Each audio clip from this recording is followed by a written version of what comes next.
That's our boat on Lake Baringo in Kenya's Rift Valley.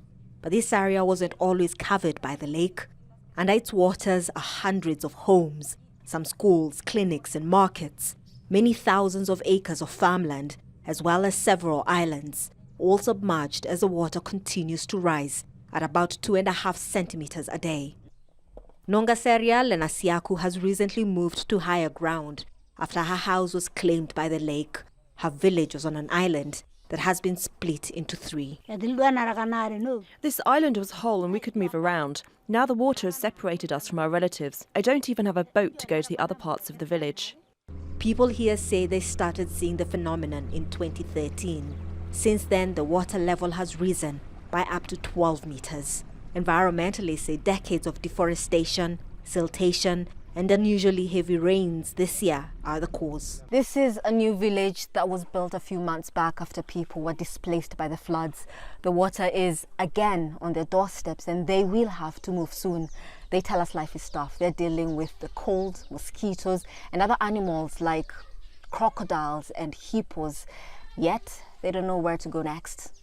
Ahad's boy was recently killed by a crocodile.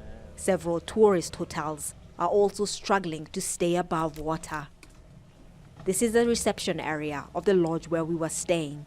Beyond it was a car park. 6 years ago when we were here, the lake was about 500 meters away. As you can see now, the hotel next door is all gone. The manager shows us what remains of a one-story cabin that accommodated up to 7 guests, and a picture of what it used to be 6 years ago. We had 4 of these cottages.